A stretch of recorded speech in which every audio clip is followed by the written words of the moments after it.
जय श्री कृष्णा। महाभारत की इस सीरीज के 10वें भाग में आपका स्वागत है। आज हम बात करेंगे सौप्तिक पर्व की। युद्ध समाप्त हो चुका था, लेकिन प्रतिशोध की आग अभी भी बाकी थी। कौरवों की ओर से जीवित बचे अश्वत्थामा ने रात के अंधेरे में, जब पांडव सेना सो रही थी, उन पर हमला कर दिया।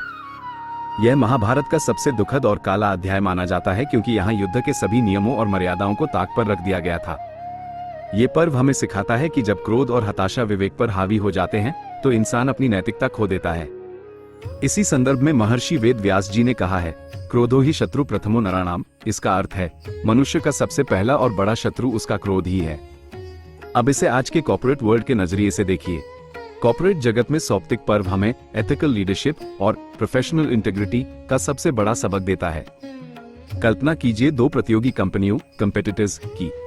एक कंपनी मार्केट में पिछड़ रही है और अपनी हार से हताश होकर वह दूसरी कंपनी के खिलाफ अनएथिकल तरीके अपनाना शुरू कर देती है, जैसे कि उनका डेटा चोरी करना, गलत अफवाहें फैलाना या उनके एम्प्लॉयज को अनैतिक तरीके से तोड़ना।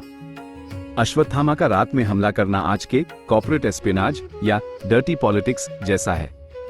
हो सकता है कि ऐसे शॉर्टकट्स से आपको तुरंत कोई छोटी जीत मिल जाए, लेकिन लंबी अवधि में यह आपकी साख और कंपनी वैल्यूज को पूरी तरह नष्ट कर देता है। एक बार जब आप एथिक्स की सीमा लंघ देते हैं, तो आपकी विश्वसनीयता, क्रेडिबिलिटी कभी वापस नहीं आती। सौप्तिक पर्व यह भी सिखाता है कि सक्सेस एट एनी कॉस्ट की मानसिकता कितनी खतरनाक हो सकती है। जो जीत नियमों को तोड़कर हासिल की जाए, वो जीत नहीं बल्कि आने वाले विनाश का निमंत्रण है।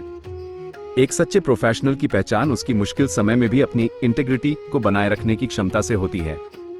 अश्वत्थामा की तरह प्रतिशोध में अंधे होकर लिए गए फैसले केवल पछतावा लेकर आते हैं। अपने कंपेटिटर्स का सम्मान कीजिए और अपनी जीत को अपनी मेहनत और ईमानदारी के दम पर हासिल कीजिए। अगर आपको यह वीडियो पसंद आया हो तो इसे लाइक करें, अपनी टीम के साथ शेयर करें और कमेंट्स में अपनी राय जरूर दें। ऐसी ही और कॉर्पोरेट लर्निंग्स के लिए चैनल को सब्सक्राइब करना न भूलें।